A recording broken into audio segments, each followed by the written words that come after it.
గురుగారు, సకల దేవతా స్వరూపినిగా మనము గోమాతను పూజించుకోవటం మన ధర్మం. అయితే గోమాత యొక్క వైభవాన్ని ఎలా విశ్లేషించుకోవాలి? గోమాత యొక్క వైభవం చాలా చాలా దివ్యమైనటువంటిది. ఒక చిన్న ప్రశ్న వేస్తే కొద్దిసేపట్లో చెప్పగలిగినంత వైభవం కాదది గోమాత వైభవం. సాక్షాత్తు భగవంతుని యొక్క దివ్యత్వమే గోమాతగా అవతరించింది.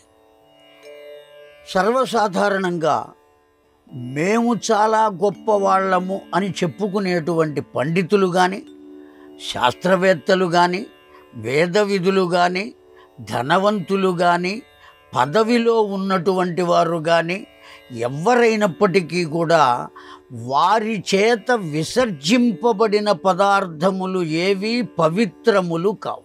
ఇప్పుడు నా చేత చెప్పబడినటువంటి జాబితా మొత్తం అంతా మానవులదే. పండితులు, వేదవిధులు, ఋషులు, మునులు ఎవరైనప్పటికీ కూడా వారి చేత విసర్జింపబడిన పదార్థాలు ఏవి పవిత్రమైనవి కావు, దుర్గంధభూయిష్టమైనవి. కానీ ఒక్క గోవు చేత మాత్రమే విసర్జింపబడిన పదార్థములు కూడా పవిత్రమైనవి. ఒక యజ్ఞం చేయాలి అన్నా, ఓ యాగం చేయాలి అన్నా, ఒక హోమం చేయాలి అన్నా ముందుగా ఆ చేసేటువంటి కర్త పంచగవ్య ప్రాశన అని చేయాలి. పంచగవ్య ప్రాశన అంటే గోఘృతం, గో ఆజ్యం, గో క్షీరం, గో దధి, గోమయం, గోమూత్రం, 5 పదార్థాలు. ఆవు నెయ్యి, ఆవు పంచితం, ఆవు మూత్రం, ఆవు పేడ, ఆవు పెరుగు, ఆవు నెయ్యి, ఈ 5 కూడా కలిపి మంత్రపూతంగా దర్భలతో అలా మజ్జిగ చిలికినట్టు చిలుకుతారు. ఆ చిలికినటువంటి ఆ పదార్థాన్ని తీర్థంగా స్వీకరించినట్లయితే త్వక్ అస్థిగతై పాపై దహ్యతి ఇవ ఇంధనం.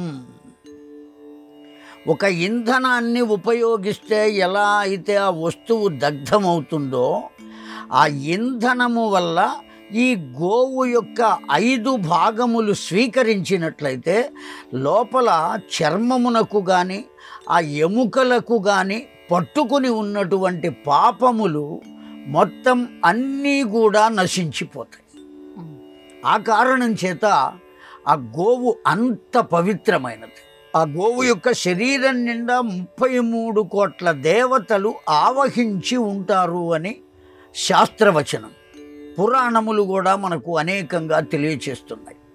రెండవది, పవిత్రమైనటువంటి యాగ పశువు అనబడేటువంటి గోవు మన యొక్క తపోశక్తి చేత ఆ గోవును ఏది అడిగితే అది ఇవ్వగలిగిన శక్తి గోమాతకు ఉన్నది.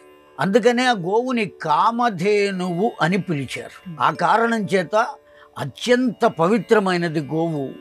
ఆ గోవును అందరూ అర్చించి తీరవలసిందే.